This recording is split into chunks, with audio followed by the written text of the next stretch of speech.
The Deputy President of Republic of Kenya, Rigathi Gachagua, was the standby president the time William Ruto was away. And to the surprise of many, he turned out to be a national security threat by the explosive rally in Mount Kenya on Saturday afternoon. The political pundits had really argued out different scenarios as to why the deputy president decided to take that opportunity to vent out his frustrations on what he terms as disrespect from the president's circle, and mentioning different aspects of disrespect and being ordered by junior officers who, according to him are just friends of President Ruto, is something that really shocked the country. But I know much have been said and different perspectives, diagonals have been drawn on Rigathi Gachagua's explosive speech. But I want us to look at a factor in that speech that quite a number of us raised questions about, and that was the big question on why did Rigathi Gachagua decide to drag Raila Odinga's name in that discussion, in that conflict. And I have seen Raila's circle saying that if there is a fallout between Ruto and Rigathi, then they need to handle that fallout without dragging Raila Odinga in it. And why is it, and then the question here is, if Rigathi has differed with his deputy, then why is he dragging Raila Odinga's name there? I want us to put it to a context, and what exactly I'm talking about is this part of the speech. Rigathi, in attempt to endear himself to Mount Kenya voters, is asking the voters that why would he have a problem with Uhuru Kenyatta if Raila Odinga reconciled with William Ruto. That's number one. And he's saying that according to him, the only thing wrong, the only mistake that Uhuru Kenyatta did was to take them Raila Odinga. So has Rigathi confirmed that now Uhuru Kenyatta and Raila Odinga have broken ranks, and so that is the baptism of Uhuru Kenyatta as a good person? And so did Uhuru, remember this is a one-sided story. When you listen to Mount Kenya, I wish I would get a soundbite of Rigathi Gachagua blaming Uhuru Kenyatta for underdevelopment.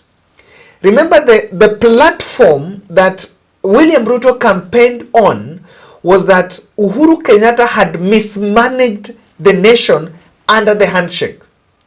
And Rigathi just joined the handshake team, just joined the handshake demonization crusade by telling the Mount Kenya voters that what was the problem with Raila was that immediately Raila had a handshake with Uhuru Kenyatta, government went bad. That is what William Ruto and Rigathi Gachagua told the voters. And we must be objective. It is not true, and what Rigathi is saying that I was sent, I've listened to Mutahi Kahiga saying that Ruto sent Rigathi to go and say, there is nothing like being sent here. Rigathi is not a kid. Rigathi himself and the team, they wanted Uhuru Kenyatta out of the way because they knew Uhuru Kenyatta was finishing his term, and then they wanted to be the next kingpin. And even the current discussion in Mount Kenya is nothing short of entrusting or thrusting to be the kingpin and less about the interest of the people. I dare ask this question. So if you cry that you have been sidelined, you are one person, don't you also cry? I think the cry would be louder if you say that the region has been sidelined. But I've chosen to pick one side of the story. And the guy has picked a one-side story that the mistake by former President Uhuru Kenyatta was to bring Raila. Is Raila a gun, or Raila is some nuclear missile that if bringing someone is a problem? And if bringing Raila was a problem, and Uhuru brought him, now William Ruto has also brought him, is it not also then fine to argue, then if everyone who is against Raila is going back to him, then is really Raila a bad person, and Rigathi would want us to think? Now, why am I talking about this? This is what most of us do not want to confront and just want to go with the euphoria that Rigathi this, Rigathi that. Today, Rangwe Member of Parliament, Lilian Gogo, was in Nakuru in an event that was also attended by Rigathi Gachagua. And Lilian Gogo said something, and he was telling the Deputy President that even if you want to unite the Mount Kenya, remove the name of Raila Odinga from your mouth. I want to believe. I know that the unity call by Rigathi is for him to be the kingpin. And he has gotten, and in fact, the software of getting it, he has gotten it. And it's very simple. You take the sympathy card. Whether it's true or false is not the point. Me and you, we can't be able to differentiate between whether what he's saying is true or false. But the woman, the mama mboga, the young person in the middle of Nyeri town, the border person, will buy what Rigathi is saying. And Rigathi knows that. That in Nyeri, no one is going to question him. And that is why he even chose Nyeri. In Mount Kenya, no one is going to question him. And for the second time in a row, the country is getting entangled in another antagonistic politics that have just been created by two men breaking ranks. It is not a secret that Rigathi and Ruto are parting ways. The only discussion is about, is that breakup redeemable? That is the only discussion you can say. But much of what we are saying that they are distracting you from the finance bill, it's far from it. With the speech that Rigathi made in Mount Kenya yesterday, this is nothing short of a script. It is not a script. It is true, something is amiss. But one thing I must also promise you is that it's not about the common man. It's not about the interest of the people. It's about two men that have slaughtered a cow, and someone is asking, I want to take this part of orenge. I don't know what to say orenge in English. I want to take this part of the cow. Someone wants matumbo, someone wants maini, the other person wants the head, and someone has gone with the blood, blood ya ng'ombe, yeah, in my place. I know in some places it's not. Blood ya ng'ombe upikwa by the, it's very nitamu sana. So that is what is going on. And the public, and I can tell you, Mount Kenya will, if not careful, they will fall for what exactly is going on. And they will fail to answer questions. Sometimes it's the question of moving from one slogan to the other. But I'm going to look at that in my next video. So why is Ruto dragging Raila's name? If it is clean slate that it's president's handlers that are mistreating him, and that is what he wants to tell the people, then why would he drag Raila's name in it? To the best of my knowledge, Raila is not in government. Raila is vying for African Union chairperson bid.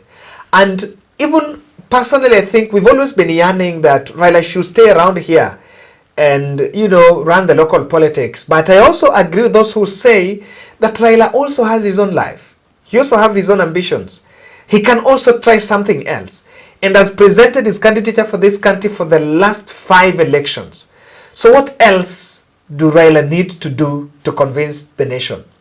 So, in this podcast, I want to look at that reason why Rigathi Gachagua is desperately dragging Raila's name in this discussion. Kindly subscribe to our channel, click the notification bell, and like our videos. And thank you very much for supporting our podcast. There is something that Rigathi is struggling to do. Rigathi Gachagua understands that William Ruto team have deployed a well-oiled propaganda tool that he is taking the people and his supporters away from government to opposition. So to try to also to bring in, to drag Raila in it is to say, first he wants to insinuate and tell people that, look here, I am being mistreated. I want you to follow me. I want you to protect me so that when I'm being disrespected, you are the people of Mount Kenya that are being disrespected. But I'm not taking you away from government. If anything, my messaging about this is that Ruto reconciled with Raila, and so I have to reconcile with Uhuru. But let me tell you, Rigathi Gachagua was not even reconciled with Uhuru Kenyatta. What he has only known, and the advantage he has, that unlike the other side where Raila allies and Raila can speak, Uhuru Kenyatta is a gentleman politician and will not even get involved in it. So Uhuru Kenyatta does not reply, and I don't think he's so much interested in that Mount Kenya politics. He's only waiting for counsel. If you ask Uhuru for counsel, he will guide. But I don't think he's interested, and that is what Rigathi is doing. So Rigathi understands that the clique of leaders, the Kimani Chungwa, the Moses Kuria and the team are going to run a narrative that he is dragging Mount Kenya from opposition. But remember, someone should not guide you. Someone should not really mislead the nation that if you move to Raila's side, then if you're supporting Raila, then that is where you are taking opposition. No. You can be in government and you're in opposition within the same government. And that is what William Ruto did. William Ruto post government. And you know, if Rigathi would, he went at a time when 6 billion had been offered to coffee farmers, waiver. And that was supposed to be the good news that President Ruto and the team were expecting that Rigathi was going to tell the people. And it didn't pick that and then chose to complain about the other things. So the likelihood of creating, if Rigathi takes away being able to get Mount Kenya behind him, and he's able, by the way, we cannot underestimate Rigathi Gachagua. Underestimate Rigathi Gachagua at your own peril. Then Ruto would go back to the drawing board and think, can I go outside Mount Kenya? What do I need to do? Then vote mobilization starts taking center stage. So it's a very delicate aspect. And I think as they trade, it's still too early, but Rigathi is up to something.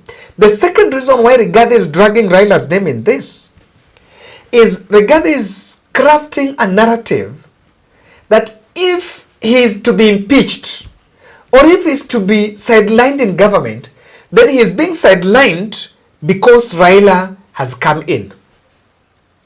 That is the same thing that William Ruto did, by the way.